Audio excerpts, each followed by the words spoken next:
Welcome back. आज हम लोग स्टार्ट करेंगे एक नया चैप्टर जिसका नाम है एवोल्यूशन। तो एवोल्यूशन आपने सुना होगा क्या होता है, हिंदी में हम इसको बोलते हैं कुछ बदलाव आना, कुछ विकास होना। उसके लिए हम लोग वर्ड यूज करते हैं एवोल्यूशन। आपने देखा होगा normal day to day life में भी हम देखते हैं कितने सारे चेंजेस आ रहे हैं। वो जो चेंज है, जो इवॉल्व हो रहे हैं, इस प्रोसेस के लिए हम लोग ने वर्ड यूज किया एवोल्यूशन। बात करते हैं कंप्यूटर्स की, तो हमने देखा था सबसे पहले विंडोज 98 हुआ करता था, फिर 2000 आया, फिर हम देखा और चेंजेस आए, विस्टा आया, एक्सपी भी आया है इस बीच में, विंडोज 8.1 आया और फिर फाइनली अब जो काम कर रहा है वो हमारा विंडोज 10। तो ये क्या हुआ, चेंज आया विद टाइम। तो ये जो ग्रेजुअली चेंज आ रहा है, इस प्रोसेस को हम कहते हैं एवोल्यूशन। ठीक है, तो हमने देखा जो इसमें हम जनरेशन दर जनरेशन हम देख रहे हैं जो चेंजेस आ रहे हैं इन जेनेटिक कॉम्पोजिशन, इस प्रोसेस को हमने बोला एवोल्यूशन। जो हर्बर्ट स्पेंसर हैं उन्होंने एक डेफिनेशन दिया था एवोल्यूशन का, वो देखते हैं।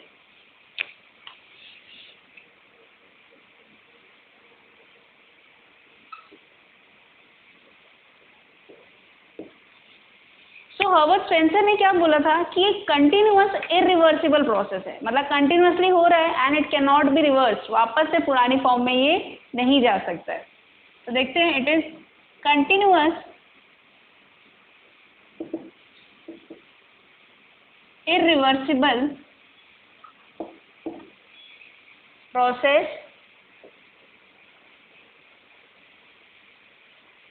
that leads to advanced and diverse life forms। तो इस प्रोसेस हमने क्या देखा, बहुत ज़्यादा एडवांस और बहुत सारे टाइप की लाइफ फॉर्म्स आ गई। सो ये हमारा था एवोल्यूशन के बारे में। नेक्स्ट एक चीज़ हम देखते हैं, एवोल्यूशनरी बायोलॉजी। अब नाम से कुछ समझ में आना चाहिए, आप लोग भी गेस करिए क्या हो सकता है।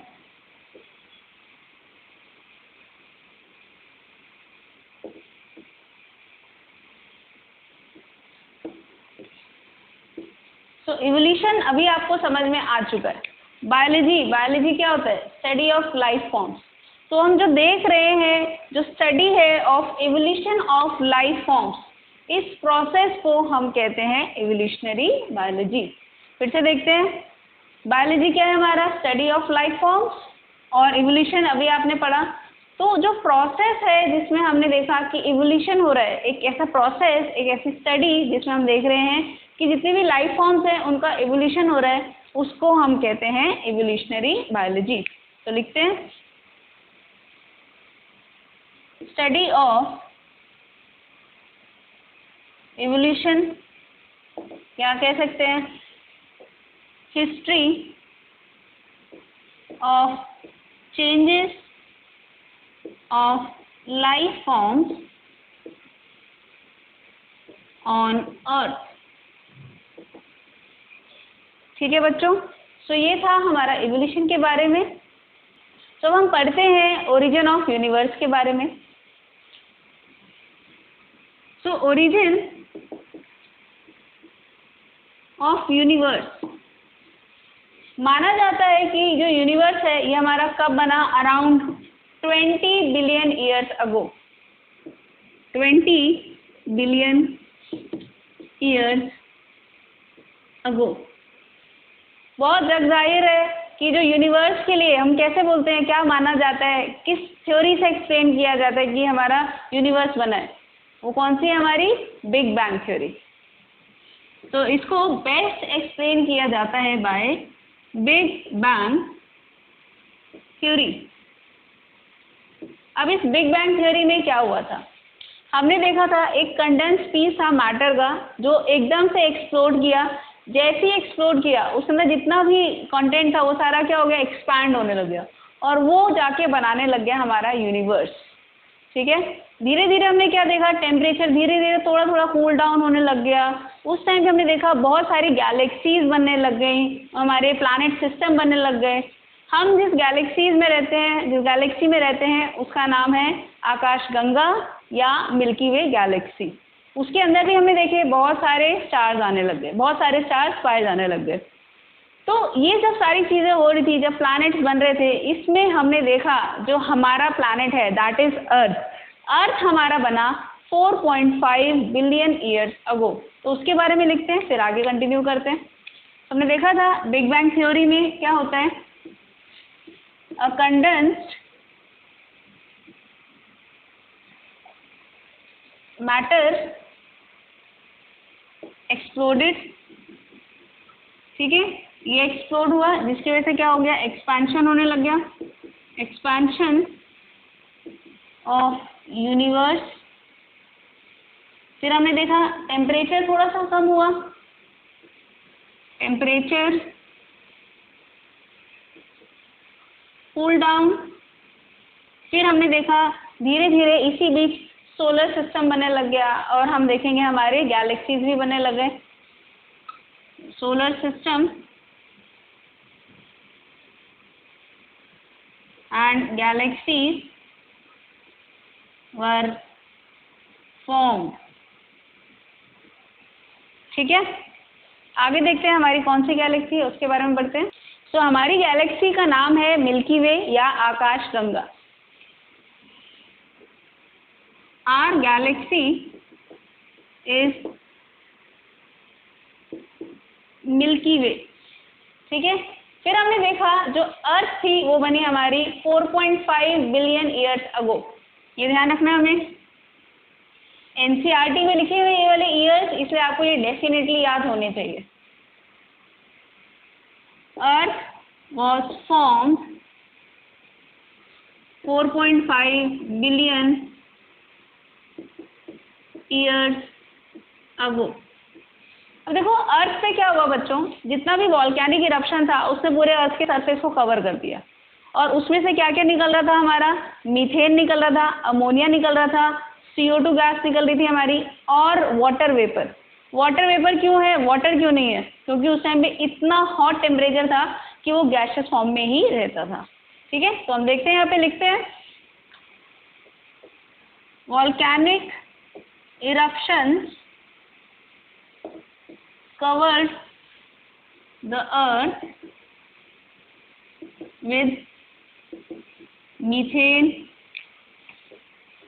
ammonia, carbon dioxide and water vapor। बच्चों एक चीज यहाँ पे ध्यान रखेंगे हम लोग, जो मीथेन है ये हमारा फर्स्ट ऑर्गेनिक कंपाउंड है टू बी डेवलप। ये आपको ध्यान रखना है, अर्थ में सबसे पहले हमारा जो फर्स्ट ऑर्गेनिक कंपाउंड था वो हमारा मीथेन था। नेक्स्ट हम लोग देखते हैं ये वाटर वेपर वगैरह सब चीज़ें बन गए।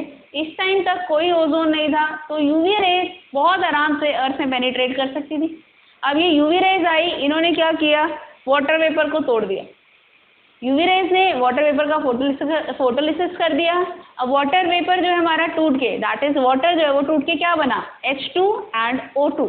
तो वो देखते हैं क्या करा उसने, UV rays acted upon water vapour and release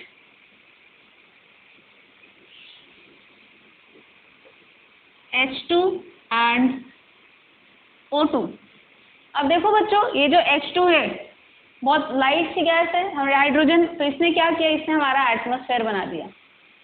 तो हमारा इसने एटमॉस्फेयर बनाया।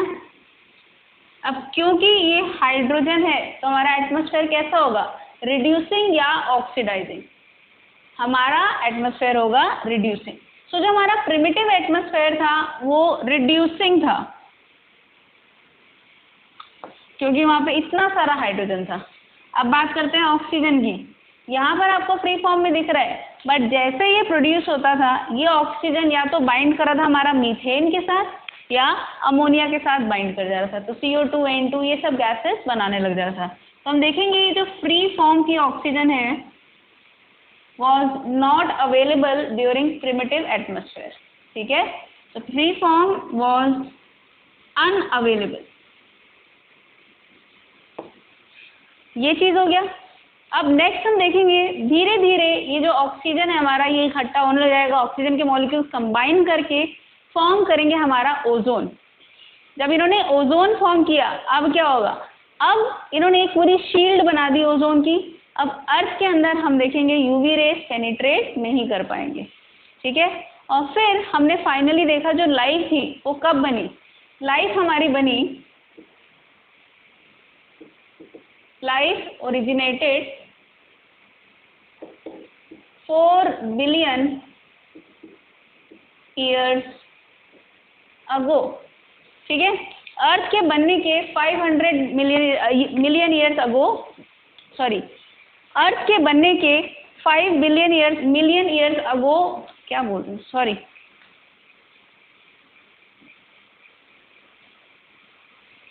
अर्थ के बनने के 5 मिलियन ईयर्स लेटर हमने देखा कि हमारा लाइफ का ओरिजिन हो गया। ठीक है, स्टार्ट करते हैं ऐसी थ्योरी जो हमें बताती हैं कि लाइफ का ओरिजिन कैसा हुआ। तो देखते हैं, जो थ्योरी थी फॉर ओरिजिन ऑफ लाइफ, तो इसको हम 3 कैटेगरीज में डिवाइड कर लेते हैं, जिस पीरियड में आई उस हिसाब से।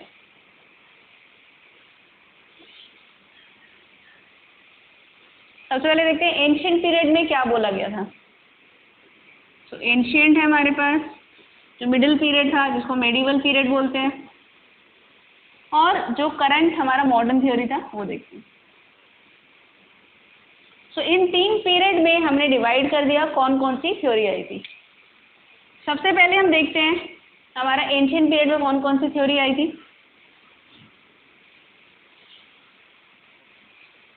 सो एंशिएंट पीरियड में जो हमारी फर्स्ट थ्योरी आई थी उसका नाम था स्पेशल क्रिएशन। सेकेंड जो थ्योरी आई थी उसको हम बोलते हैं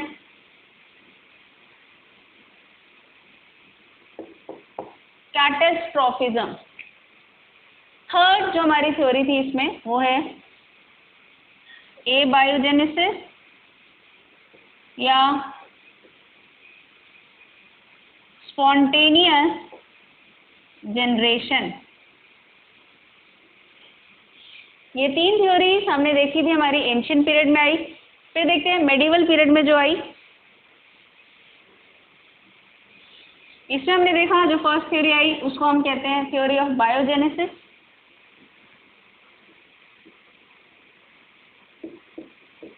सेकेंड जो थ्योरी आई उसको हम बोलते हैं कॉस्मोजोइक या पैनस्पर्मिया या एक्स्ट्रा टेरेस्ट्रियल। तो ये तीनों एक ही थ्योरी के नाम है, कॉस्मोजोइक, पैनस्पर्मिया या एक्स्ट्रा टेरेस्ट्रियल थ्योरी। लास्ट आता है हमारा मॉडर्न पीरियड में जो थ्योरी आई,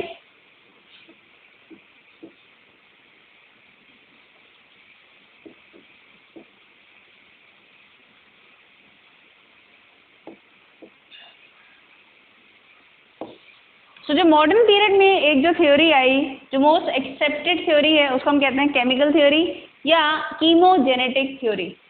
एक एक करके हम सारी थ्योरीज के बारे में पढ़ते हैं। तो सबसे पहले हम स्टार्ट करते हैं हमारी एंशिएंट थ्योरी। उसमें जो सबसे पहली थ्योरी थी जिसका नाम है थ्योरी ऑफ स्पेशल क्रिएशन। तो फर्स्ट हमारे पास थ्योरी है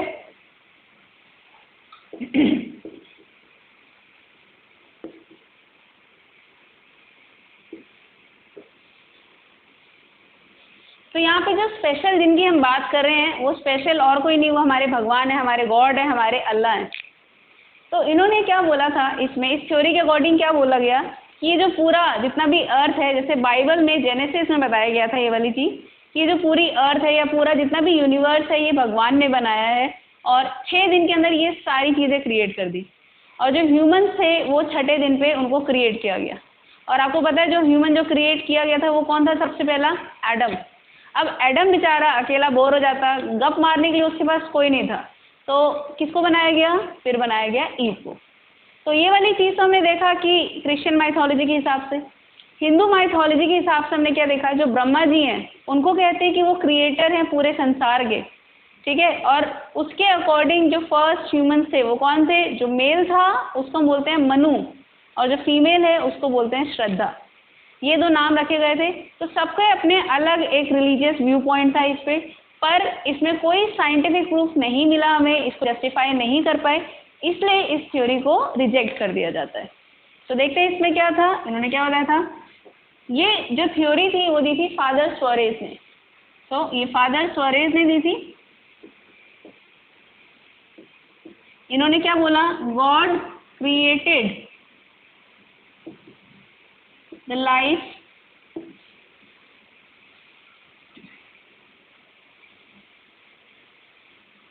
in 6 days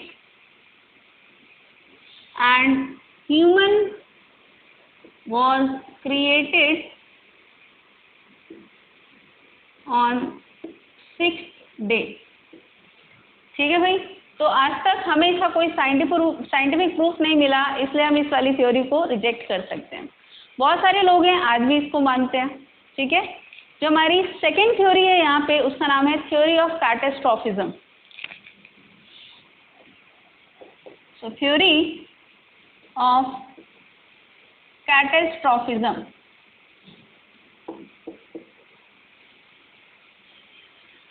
so catastrophism word हमारा आता है कैटास्ट्रॉफी से। कैटास्ट्रॉफी का मतलब क्या हो गया कि कोई बहुत ही बड़ा, हम देखेंगे कि कुछ डैमेज हुआ है, जैसे अर्थक्वेक हो गया, या हम देखेंगे कोई साइक्लोन हो गया, ये इतना मैसिव लेवल पे है कि सारी चीज़ों को डिस्ट्रॉय कर देता है।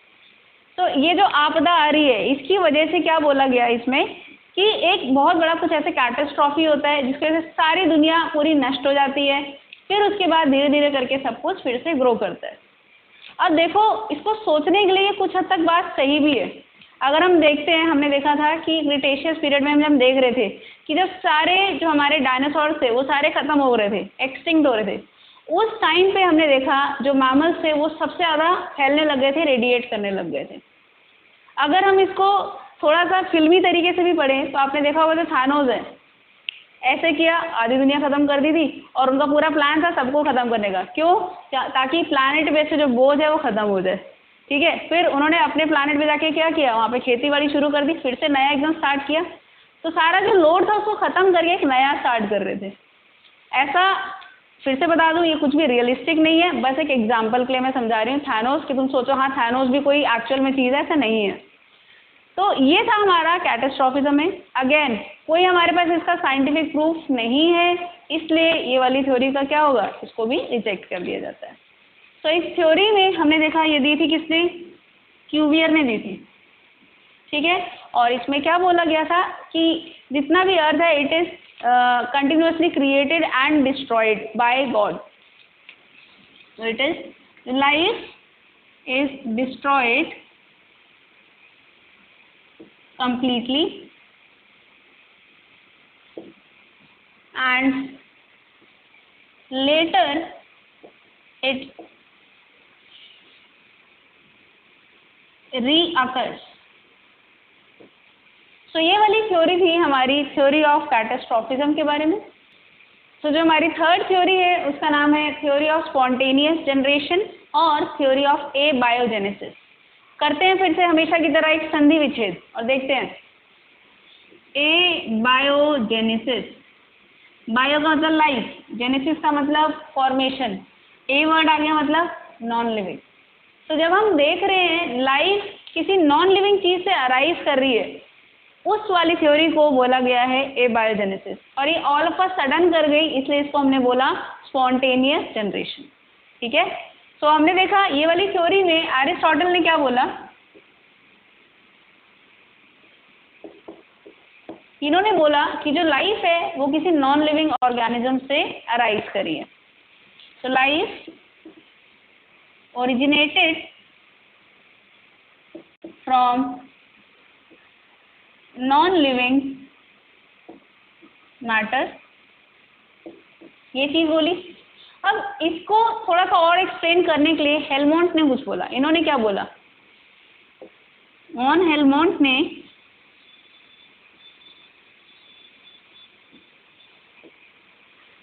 इन्होंने एक बहुत ही अजीब सी बात बताई थी, बहुत ही ज़्यादा अजीब थी वो बात। इन्होंने क्या बोला कि एक कोई बहुत ही स्वेटी शर्ट थी, बहुत ही ख़राब सी शर्ट थी, वो टंगी हुई थी। समझ लो एक कोई किसान था, वो बहुत थक हार के आया, उसने अपनी शर्ट उतार के उस गोडाउन में ऐसे टांग दी। अब वो आराम से सो रहा है, ठीक है, वहीं पे सारे ग्रेन्स भी हैं, वहाँ पे अपनी स्वेटी शर्ट को टांग दिया। अब क्या हुआ, वो जब सो के उठ रहा है तो वो देख रहा है कि उसकी जो शर्ट है वो पूरी नीचे गिर चुकी है, नीचे गिर चुकी है। जैसे उसने शर्ट उठाई उसमें से देखा छोटे छोटे चूहे निकल के जा रहे हैं। तो यहाँ से इन्होंने कंक्लूड कर लिया जो नॉन लिविंग चीज़ है, वो जो खराब सी जो शर्ट है, जो बदबू देने वाली शर्ट है, वहाँ से उसमें से राट निकल रहे हैं। तो जहाँ पे वीट कर्नल से और जहाँ पे हमने देखा कि वो जो स्पॉइल्ड शर्ट थी वहाँ से राट निकल रहे हैं, तो उन्होंने ये बोल दिया कि ये जो खराब सी चीज़ें हैं उसमें से एक लिविंग चीज़ अराइज हो गई। सो ये था इनका थ्योरी ऑफ एबायोजेनेसिस, जिसको बहुत जल्दी नकारा भी गया था। ठीक है, तो ये वाली चीज़ मैं लिख देती हूँ यहाँ पे।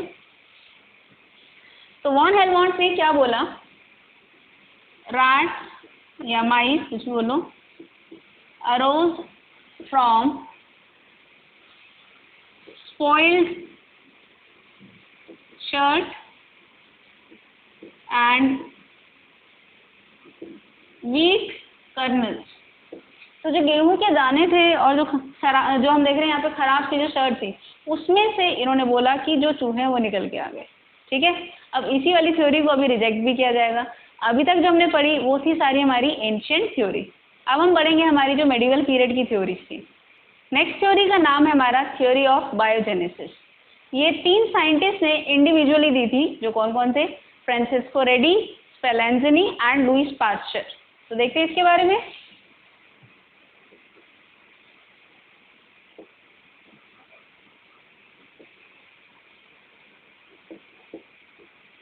तो जैसे मैंने आपको बताया किन 3 लोगों ने दी थी, रेडी, स्पेलेंज़नी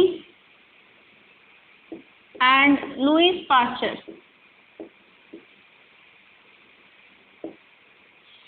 अब इन्होंने क्या बोला इस थ्योरी ऑफ बायोजेनेसिस में, यहाँ पर भी करते हैं हम लोग जल्दी से अपना संधि विच्छेद। बायोजेनेसिस मतलब लाइफ का जो ओरिजिन हुआ है वो कहाँ से हुआ, किसी लिविंग ऑर्गेनिज्म से ही हुआ है, नॉन लिविंग से नहीं हुआ। तो ये तीनों इंडिविजुअली डटे हुए थे इस चीज़ को प्रूव करने के लिए कि ए बायोजेनेसिस वाली थ्योरी सरासर गलत है, और वो गलत थी भी। तो हम देखते हैं यहाँ पे इन्होंने क्या बोला कि जो लाइफ है वो लिविंग चीज़ से ही अराइज करती है। तो life arise from living organisms. अब देखो इनको प्रूव करने के लिए इन्होंने क्या किया, एक्सपेरिमेंट किए। तो फ्रांसिस्को रेडी और स्पेलेंज़नी का तकरीबन सेम था एक्सपेरिमेंट। हम यहाँ पे मैं बना के बताती हूँ आपको। इन्होंने क्या किया, 3 कंटेनर लिए, ये जो 3 फ्लास्क लिए इसमें उन्होंने रखा कुक्ड मीट।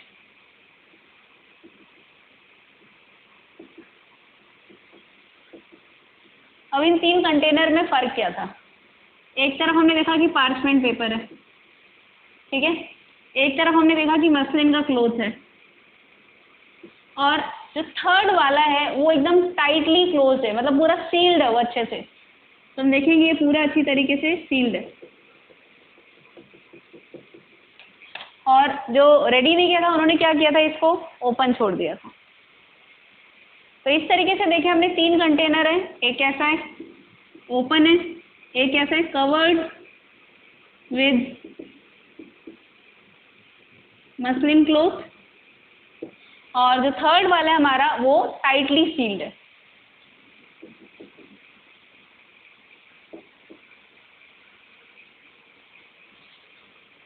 अब देखो इसमें क्या चीज़ हुआ, इसको ऐसे छोड़ दिया कुछ टाइम के लिए, जो भी हाउस फ्लाई होती है वो आई, यहाँ पे नहीं घुस पाई क्योंकि टाइटली सील्ड है। इसने क्या किया, जो हाउस फ्लाई है वो यहाँ पर आई, यहाँ पे फूड था, यहाँ पे उसने अपने लार्वा जो एग हैं वो ले कर दिए, लार्वा यहाँ पे बनने लग गए। तो उन्होंने क्या बताया कि चलो ये नॉन लिविंग है, ये जो हमारा कुक मीट है ये नॉन लिविंग है, इससे लाइफ अराइज कर गई, बहुत बढ़िया, यहाँ पे लाइफ अराइज कर गई, बट यहाँ पर क्यों नहीं करी, यहाँ पर भी तो वही नॉन लिविंग चीज़ थी, यहाँ पे क्यों नहीं अराइज करी। तो उन्होंने क्या बोला कि यहाँ पर नॉन लिविंग चीज़ से लाइफ अराइज नहीं कर रही है, वहाँ पे तो भाई उसने फीड किया तो जाके यहाँ पे उसने अपने एग ले करिए इसलिए करके पाई जा रही है।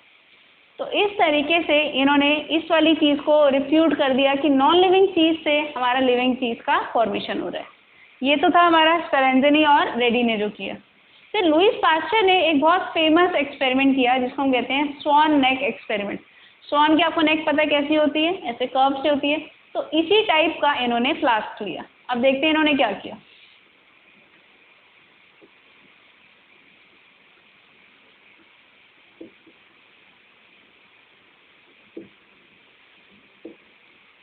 तो स्वॉन नेक एक्सपेरिमेंट में इन्होंने क्या किया, एक ऐसा फ्लास्क लिया जिसे हम देखेंगे एकदम स्ट्रेट था इसका, हम देख रहे हैं इसकी जो नेक है एकदम स्ट्रेट है, और जो दूसरा था वो स्वॉन नेक था, मतलब इसको थोड़ा सा बेंड कर दिया था। तो कैसा हुआ, ये राउंड फ्लास्क था, यहाँ से इसको इस तरीके से बेंड कर दिया, इस तरीके से बेंड कर दिया, दोनों के अंदर मीट है। अब क्या हुआ यहाँ पर, इसको भी रख दिया थोड़ी देर के लिए। यहाँ पर तो भाई पूरा पूरा सीधा रास्ता है, माइक्रोब्स आएंगे डस्ट के साथ और इसको प्यूट्रीफाई करेंगे, यहाँ पे अपने एग ले कर सकते हैं, ठीक है। तो इस वाले केस में तो हमने देखा कि लाइफ डेवलप हो गई पर इस वाले केस में क्या हुआ, जब स्वॉन नेक था, जो भी माइक्रोब्स थे वो यहाँ पर आके ट्रैप हो गए, वो और कहीं जा ही नहीं पाए। तो जिसकी वजह से हमने क्या देखा, ये जो मीट है इसको वो प्यूट्रीफाई नहीं कर पाए, यहाँ तक वो फीड ही नहीं कर पाए, जिसकी वजह से लाइफ अराइज नहीं हुई, ठीक है। तो ये था स्वॉन नेक एक्सपेरिमेंट में। इसमें भी लुईस पास्चर ने भी वही एग्जैक्टली सेम चीज़ बोली जो इन्होंने बोला कि नॉन लिविंग चीज़ जो है उससे कभी भी लिविंग चीज़ का हम देख रहे हैं डेवलपमेंट या फॉर्मेशन नहीं हो रहा है। अब उन्होंने क्या किया, अगर हम इसको तोड़ दें, इस तरीके से तोड़ दें, तब तो माइक्रोब अंदर चला जाएगा, तब इस मीट का प्यूट्रीफैक्शन हो जाएगा। पर जब इस तरीके से है कि माइक्रोब को पैसिव ही नहीं मिल रहा, तो हम देखेंगे कि ये हमारा ग्रो नहीं कर पाएगा, ठीक है। तो इन्होंने उस वाली बात को तो रिफ्यूज कर दिया, पर जो हमारा मेन पॉइंट था, जो मुद्दा था कि लाइफ कैसे आई, क्या ये उस चीज़ को एक्सप्लेन कर पाए। इन्होंने क्या बोला कि जो भी लाइफ है वो लिविंग ऑर्गेनिज्म से आई है। पर भाई हमारा क्वेश्चन क्या था कि लिविंग ऑर्गेनिज्म कहाँ से आया, ये जो लाइफ है वो कहाँ से आई। तो इस थ्योरी में क्या हुआ, इन्होंने कॉन्टिन्यूएशन ऑफ लाइफ के बारे में बता दिया, पर ओरिजिन ऑफ लाइफ के बारे में नहीं बताया। तो ये यहाँ पे इसका ड्रॉबैक हो गया था, जो मैं लिख देती हूँ। So they told about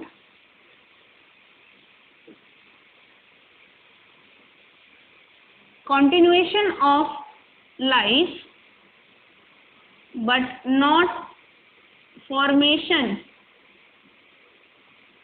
of life.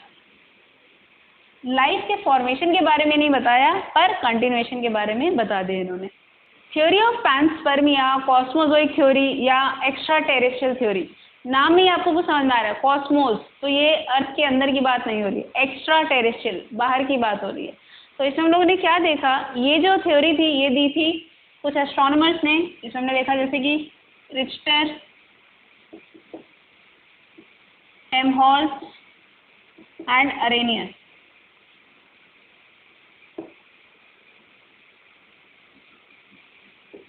तो इन्होंने ये थ्योरी दी और इन्होंने क्या बोला कि जो लाइफ है वो दूसरे प्लैनेट से आई है, in form of seeds, in form of sperm, in form of spores, और यहाँ पर पूरा वो डाइवर्सली पाई जा रही है। और यहाँ से अर्थ से जो लाइफ है वो दूसरे प्लैनेट पे चली गई है, उन्होंने इस तरीके से बोला। पर अगेन हमारे पास कोई इसका बहुत वैलिड रीज़न नहीं है कि हम देखें कि यहाँ पे कोई बाहर से स्पोर्स है जो यहाँ पर आए जिसकी वजह से लाइफ ओरिजिनेट हो गई। और अगर आए भी तो क्वेश्चन ये है कि वहाँ पर वो वाले स्पोर्स कैसे आए, दूसरे प्लैनेट में लाइफ कैसे पॉसिबल है, क्या वहाँ पर भी वही कंडीशंस हैं जो अर्थ में है। तो ये कुछ क्वेश्चन है जिसको जस्टिफाई नहीं कर पाए, इस वजह से इस थ्योरी को भी बहुत ज़्यादा तवज्जो नहीं दिया गया, ठीक है। तो इसके बारे में लिखते हैं।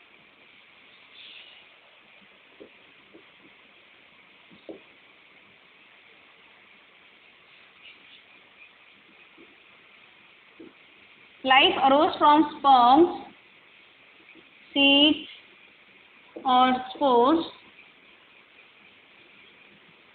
that came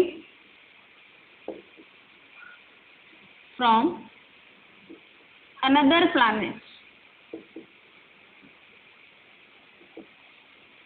तो ये थी हमारी थ्योरी ऑफ पैंसपर्मिया। तो जो हमारी लास्ट थ्योरी है ओरिजिन ऑफ लाइफ की, उसको हम कहते हैं केमिकल थ्योरी। ये वाली थ्योरी दी थी हमें ऑपरेन एंड हेल्डेन ने इंडिविजुअली। तो ऑपरेन कौन थे? ऑपरेन थे हमारे रशियन बायोकेमिस्ट,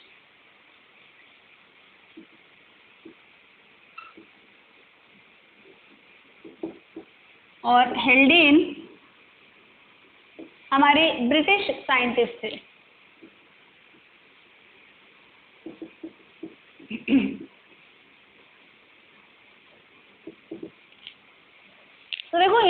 क्या चीज़ बोली ऑपरेन और हेल्डे ने? इन्होंने बोला, वर्ड तोड़ते हैं फिर से, कीमोजेनेटिक, केमिकल से फॉर्मेशन हुआ है। तो इन्होंने क्या बोला? इन्होंने भी एग्जैक्टली वही चीज़ बोली कि नॉन लिविंग चीज़ से लाइफ अराइज करी है, पर यहाँ पे थोड़ा सा चेंज है। यहाँ पे नॉन लिविंग इन्होंने क्या बोल दिया? Inorganic matter.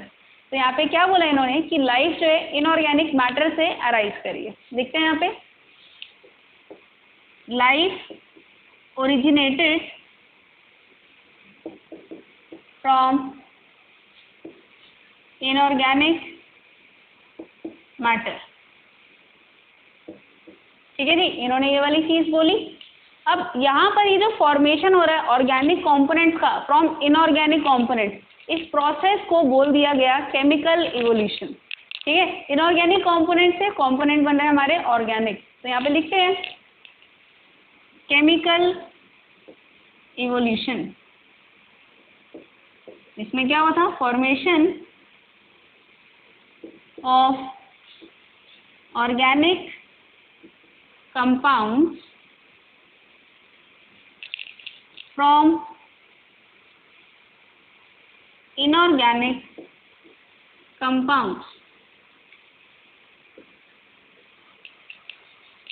तो ये चीज़ इन्होंने बताया था केमिकल थ्योरी में।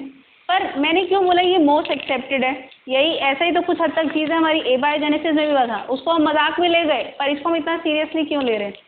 क्योंकि इन्होंने अपनी बात को बहुत लॉजिकली रिप्रेजेंट किया था। इनफैक्ट एक एक्सपेरिमेंट भी हुआ था जिसने इस वाली बात को बोला कि करेक्ट है। तो देखते हैं इसमें क्या इन्होंने एक्चुअल चीज़ बोली थी, वो पढ़ते हैं। तो केमिकल थ्योरी में इन लोगों ने एक चीज़ बोली थी which is abiogenesis first, biogenesis ever since. अब इसका मतलब क्या है? जो पहली लाइफ जो अराइज करी वो हमारा एबायोजेनेसिस, मतलब इनऑर्गेनिक, किसी नॉन लिविंग चीज़ से हमारी लाइफ अराइज करी। और उसके बाद जब भी कोई लाइफ अराइज की वो हमेशा कैसे हुई? किसी लिविंग ऑर्गेनिज्म से हुई। ठीक है, तो इस लाइन का मतलब आपको समझ में आना चाहिए, जो फर्स्ट लाइफ है हमारी वो इनऑर्गेनिक कंपोनेंट से अराइज करी, और उसके बाद जो भी नेक्स्ट लाइफ आई वो हमारी हमेशा लिविंग ऑर्गेनिज्म से है। ये चीज़ बोली थी इन्होंने मॉडर्न थ्योरी में, जो हमारी केमिकल थ्योरी है उसमें। अब देखो, इसको हम 3 हेडिंग्स के अंडर पढ़ सकते हैं। वो क्या क्या है? So it can be studied under 3 headings. So जो 3 हेडिंग्स हैं वो क्या क्या है? फर्स्ट, कीमोजेनी। कीमोजेनी में हम देखेंगे कि जो इनऑर्गेनिक कंपोनेंट है उससे ऑर्गेनिक कंपोनेंट्स बने। तो formation of organic compounds from inorganic compound. Second जो इसमें था वो है बायोजेनी। बायोजेनी में क्या हमने देखा? Formation of protobion, formation of protobion. अब ये प्रोटोबायोन्स क्या है ये हम इन डिटेल पढ़ेंगे। पहले भी मैं बस एक छोटी सी चीज बताती हूँ, ये हमारे प्रिकर्सर होते हैं लाइफ के। तो यहाँ लिख देती हूँ, प्रिकर्सर ऑफ लाइफ, ये थे हमारे प्रोटोबायोन्स। जो थर्ड कैटेगरी जिसमें हम पढ़ सकते हैं वो है कॉग्नोजेनी, जिसमें हमने देखा कि जितने भी लाइफ फॉर्म्स बने वो डाइवर्सिफाई हो गए। So diversification of life forms.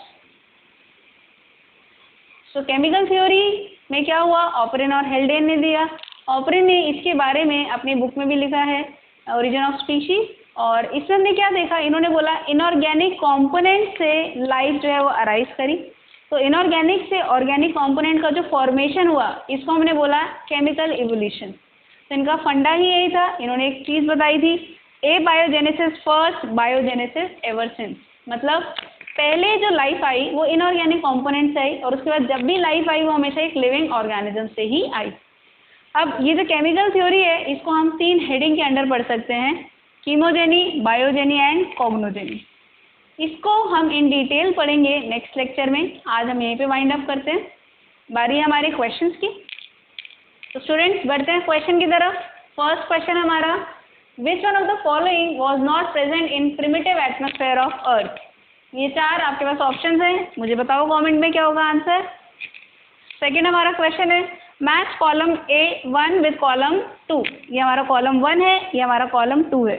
ये नीचे हमारे ऑप्शंस दिए हैं, तो इसको देख के आप मुझे कमेंट में आंसर बताइए।